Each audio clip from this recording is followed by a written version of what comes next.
of the Texas Rangers, starring Joel McRae as Ranger Jace Pearson. Another authentic reenactment of a case transcribed from the files of the Texas Rangers.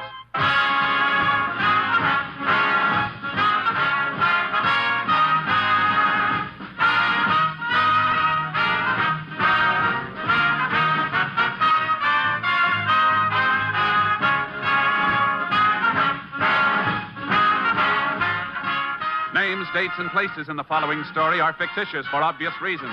The events themselves are a matter of record. And now, from the files of the Texas Rangers, the case called Stick Up.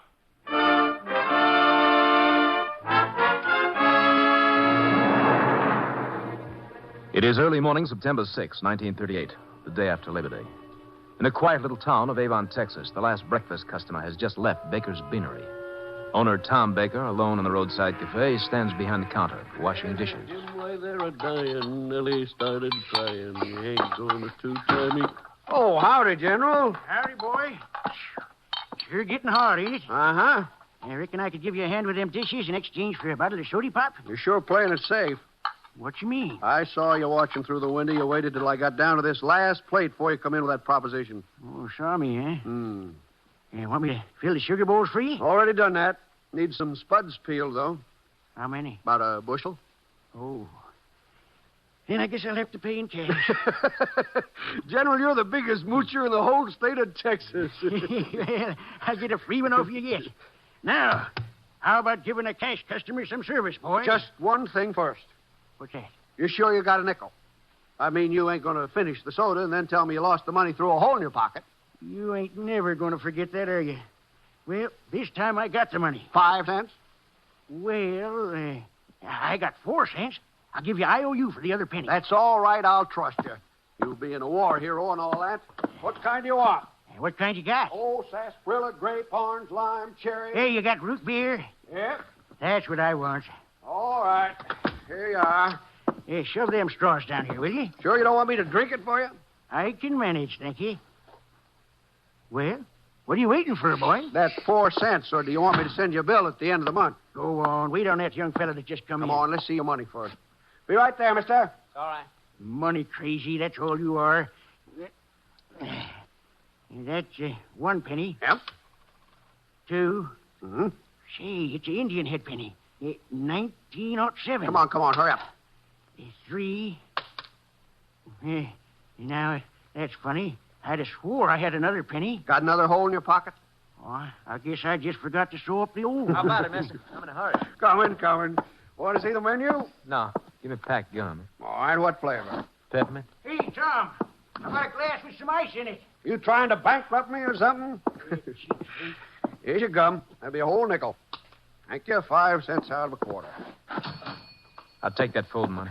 What? Put down that gun. Just give me the money and hurry it up. Say, Tom. Shut up, old man. Stay back. Let me have that gun. Give me that gun. Come here, you. Stop, or I'll shoot. Stop. Missed him. I got the truck. General. You're bleeding. Oh, no.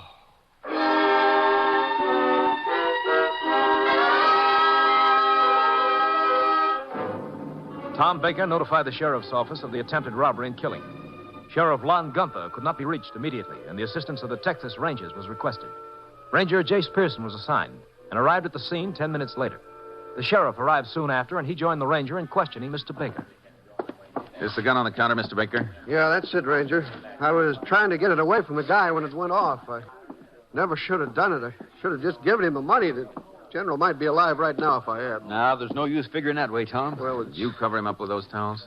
Yeah, I couldn't stand them people looking in at him. Well, I know how you feel, Tom. All of us who knew him had a soft spot for the old boy. You know, it's a funny thing. I never did know his real name. Mm-hmm. How'd the killer escape? The truck, I fired at him a few times before he drove off. You hit him? I don't think so, but I know I put a couple holes in the back of the truck. What kind was it? Half-ton pickup, painted red. Did you get the license number? No, I didn't. How about the make and year? Well, I don't know the make, but I'd say it was about a 34 model. Where was the truck parked? Under the live oak over there. You can see through the window here. That's right. Over there.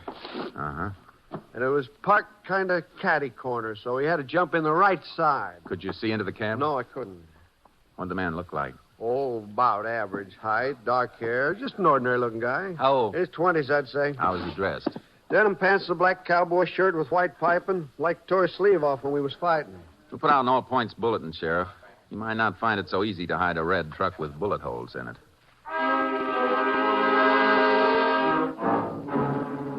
While waiting for the JP to authorize the removal of the body, I put out an APB on the truck and the killer. Sheriff and I then drove Tom Baker down to the sheriff's office to get his statement and let him look over the mug files. About 2 hours later, we got a call from the Highway Patrol. They'd found the truck abandoned on Farm Road 107, about 25 miles east of Avon. The license tags were missing, but from the motor number, the Highway Patrol was able to get the owner's name. The truck belonged to a man named Ed Jaffe. He lived on a ranch about 7 miles from where the truck was found. Sheriff and I drove out to talk to him. Jaffe must be working on shares here. Why do you say that? The place belongs to old man Robinson. He's been living up at Fort Worth last couple of years. And Jaffe ain't taking care of it the way he did. Just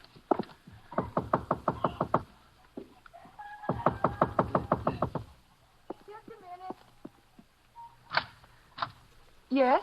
Howdy, ma'am. I'm Sheriff Gunther. This is Ranger Pearson. Is Ed Jaffe here? Oh, did you find our truck? Yes, ma'am. What do you think, Martha? A ranger and a sheriff. They found the truck. A dead? Come on in, won't you? Thanks. I just got back from my sister's. Been there over Labor Day. And when Ed told me our truck was stolen, I was just sick about it. Howdy, Ranger. Sheriff. Howdy. You fellas sure work fast. Just reported that truck missing about a half hour ago. Yeah? Where'd you find it? About 7 miles down the road? Yeah, well, I can take the bus down and pick it up, I guess. We'd like to ask you a few questions first. Sure. Yeah, what about? Where was your truck stolen from? Right outside the house. I'll show you where I had it parked. I'll be right back, Martha. Well, let me know if you go over to get the truck. Yeah, that's no, honey. I had it parked right over there by the corral. You didn't know it was gone till 30 minutes ago, huh? That's right. Tell me, don't I know you from somewhere, Mr. Jaffe? Got a good memory, Ranger. That was a long time ago, 4 years. Over in Coleman County, wasn't it? Uh-huh. Ranger Morgan brought you in, didn't he? Yeah. What for? Oh, burglary. Knocked over a filling station and did 18 months at Huntsville. But I'm out of that record for good. Yeah? Yeah, darn right. I'm ranching now. I ain't fixing to spend no more time at Huntsville. I guess you wouldn't know then about your truck being used in a robbery and murder, would you? Oh, wait a minute. I don't know anything like that. You think it's just a coincidence? Look, I made a mistake once and I paid for it. 18 months. Now, if my truck was used like you say, don't try to pin it on me just because I got a record. The killing took place about 5 hours ago. How come you waited until half an hour ago to report your truck was stolen? Because I didn't know it was gone till then. I wasn't here. Besides, why'd I call the cops if I was tied up in it? To try to look innocent, maybe? That's been tried lots of times. But Where were you this morning? I was with Will Hicks at his place about 3 miles from here. All morning? That's right. I was up in them shingles roof. Look, you're just picking on me because I got a record. If you're innocent, you got nothing to worry about. Look, I couldn't have been mixed up in no crime if I was at Will's place. And I was there from 7 this morning till noon. Yeah? Well, let's go talk to this friend of yours and see if your alibi holds up.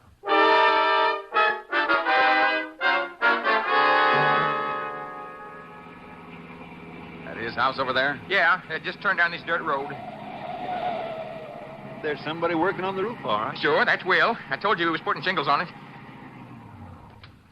Don't you want me to come with you? No, you stay here with the sheriff. Mr. Hicks? Yeah. Can you come down for a while? I want to talk to you. Just a minute. Well, get this roof finished. Say it's going to rain tonight. What can I do for you, Ranger? You know where Ed Jaffe was this morning? Ed? Oh, why, sure. He's right here with me. Oh, say, what you doing over there in the car with the sheriff? We've been talking to him. How long was he here this morning? Oh, let's see. I drove over and got him about 7. He helped me on the roof till about noon, I guess. Did you take him home then? Yeah, he had to get started on his chores. Are you checking up about his pickup being stolen? That's part of it. We saw it was missing as soon as we got over to his place. Did Mr. Jaffe leave you at any time during the morning? No, we were working together the whole time. You know, I'm surprised this isn't a ranger on just a car theft. It's more than that, Mr. Hicks. Your friend's truck was used in a robbery and killing. Killing? Yeah. I'd like you to come down to the sheriff's office in Avon and make a written statement about Jaffe being here all morning. Well, is that necessary? I'm afraid so. Well, say, Ranger, can I do that a little later, in about an hour? I'd like to get this roof finished if I can. The radio said we're going to have rain tonight. That'll be all right, Mr. Hicks. We'll see you then. And thanks for your help. Well, that's okay. What'd he tell you, Ranger? He says you were here, all right. You gonna take me home now? Not yet. I want someone to take a look at you. Who's that? The man who saw the killer face to face.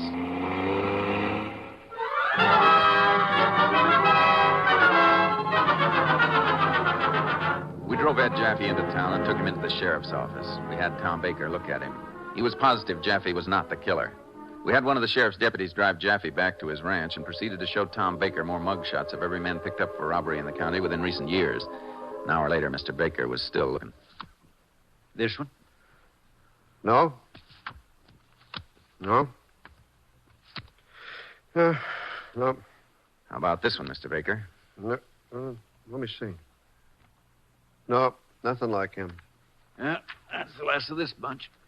I declare I'm bushed. Must have looked at 1,000 of these pictures. And quite, but these are the most likely ones. You mean you got more? Thousands of them. We'll have to get them from Austin. Oh, excuse me. They didn't tell me you were busy. Come on in, Mr. Hicks. We're just about finished. Sorry I took so long getting here. That's okay. Mr. Hicks, this is Tom Baker. Howdy. Howdy. Ranger, is there anything else I can do for you now? I guess you might as well go home and get some rest. You had a rough day. We'll call you just as soon as we get those other mugshots here. All right. I am kind of done in. I'll be over at the beanery when you want me. So long. So long, Tom. Bye, Mr. Baker. Sit down, Mr. Hicks. We'll take your statement now. Thanks. Ranger, I got to tell you something. What is it? That fella just left here. Is he the one who saw the killer? Yeah. Has he seen Ed? Just a little while ago. He definitely cleared him, though. Well, I'm sure glad to hear that. But I still got to tell you something. What's on your mind, Mr. Hicks? Well, it's hard for me to say this. I never lied to no officer of the law before. But I just thought I was doing Ed a favor, and it wouldn't hurt nobody. What do you mean? Well, Ed come to me just before noon.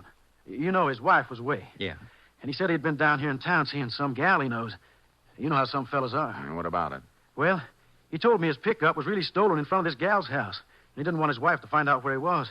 So he asked me to tell her or anybody else that he was with me all morning helping to fix my roof. He wasn't with you? No, sir.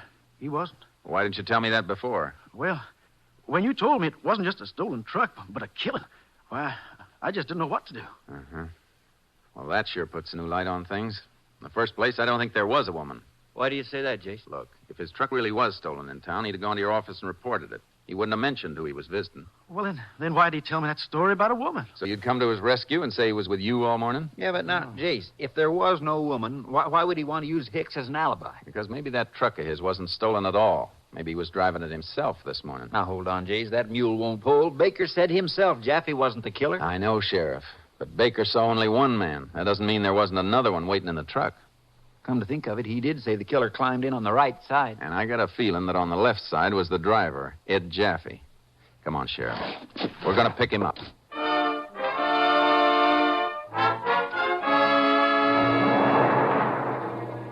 With Jaffe no longer having an alibi, the sheriff and I were pretty sure he could have been involved in the killing. We had the local magistrate issue a search warrant and headed out to Jaffe's place. It was about 5:30 in the afternoon when we pulled up in front of his house. Mrs. Jaffe heard our car approaching and came out to see who it was. Howdy, Ranger. Sheriff. Howdy, ma'am. Jaffe? How come you wouldn't let Ed bring the truck back? We're afraid we have to hold it for a while, for evidence. Your husband here, Mrs. Jaffe? No, he's out moving the cows from the lower section up to the north range. How long ago did he leave? He took off just after he got back from town, about half an hour ago. Is he on foot? No, he saddled up the mare. You gents want to come in, wait for him? No, thanks. I think we'll ride out and meet him. Could I borrow one of your horses, ma'am? Why, sure, Sheriff. Take that roan from the corral over there. Thank you. I'll get charcoal out of the trailer. If you want to wait, I know Ed'll be back pretty soon. I'm afraid the business we've got with your husband, ma'am, won't wait.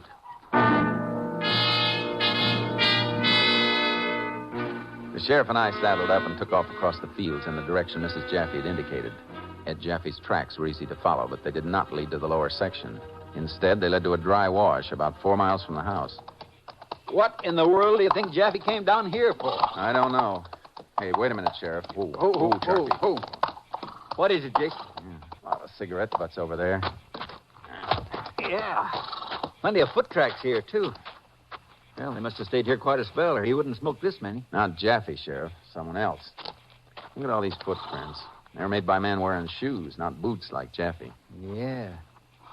You think this other fella could be the killer? Maybe hiding out here and Jaffe came to meet him? I don't know.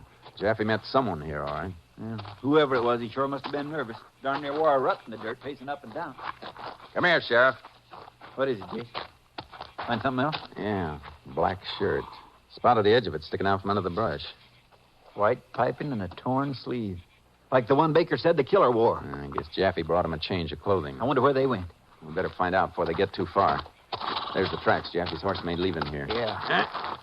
Hold still. Let's go, Charky. I don't see the other fellow's tracks, Jace. They must be riding double with Jaffe. That could slow him down, son. Uh-huh. Come on, Sheriff. Let's knock on it. Yeah.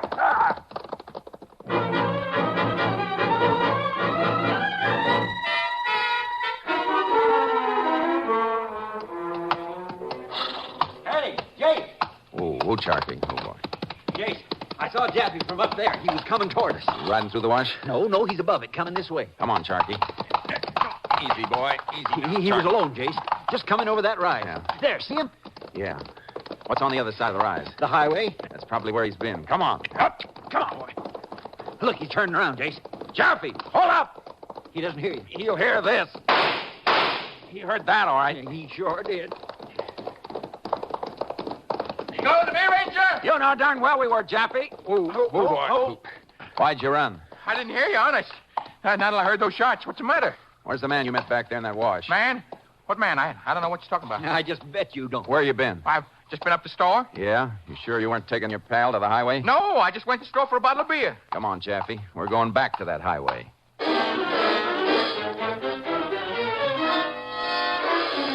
The sheriff and I took Jaffe back to the highway. There was no sign of the other man. We went to the nearby store. The owner told us Jaffe had not been in all day.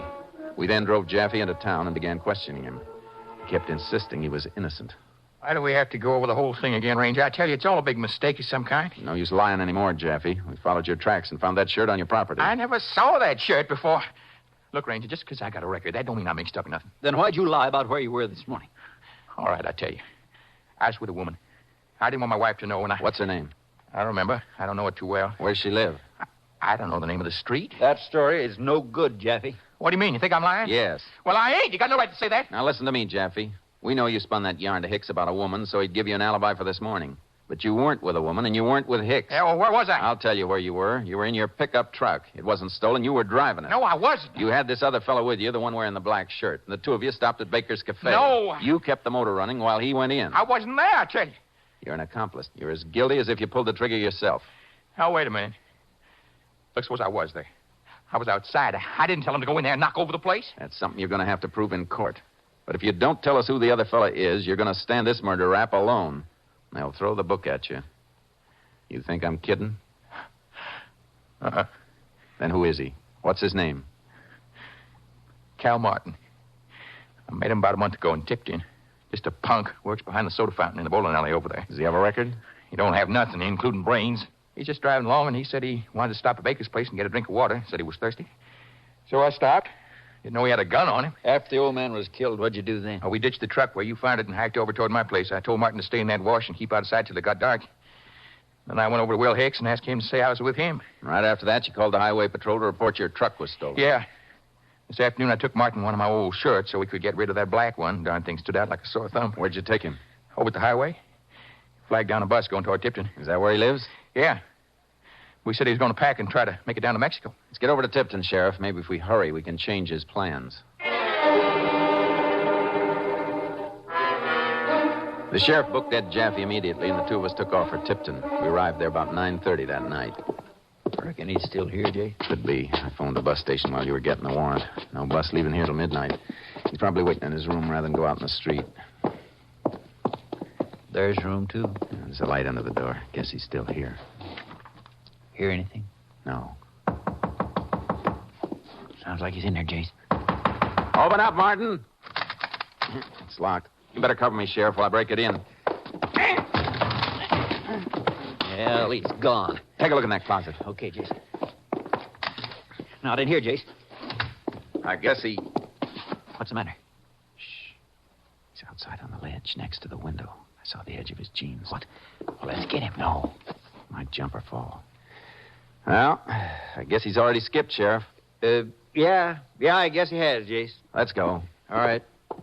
Well, we'll go down and try the bus station. That's a good idea. I have to get this door fixed tomorrow. Yeah, we sure will. Let's keep walking down the hall.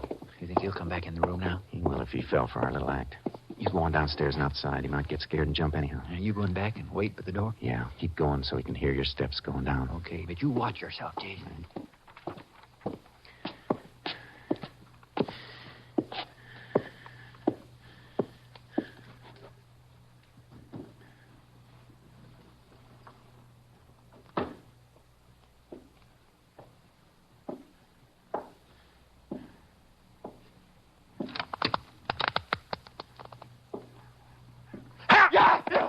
Hold it, Martin. All right, you got me. You got me. Well, what do you want me for, anyway? For killing an old man in Avon this morning? I don't know what you're talking about. I didn't No say use, Martin. Jaffe told us the whole story. No, I don't believe it. Well, he did. Jason, you all right? Yeah, everything's under control, Sheriff. You better put your cuffs on. Yeah. Come on, you put your hands up. Look, I didn't mean to shoot anybody. It was an accident. Afraid the law looks at it a little different, son. When you rob a place with a gun, it's never an accident.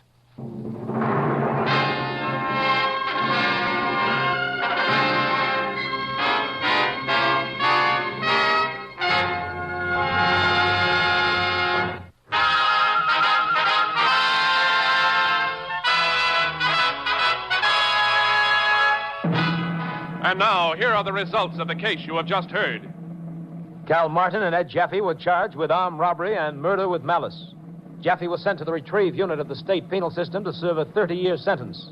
On February 9th, 1939, Cal Martin was sentenced to 32 years at the state penitentiary in Huntsville. Next week, Joel McCrea in another authentic reenactment of a case from the files of the Texas Rangers.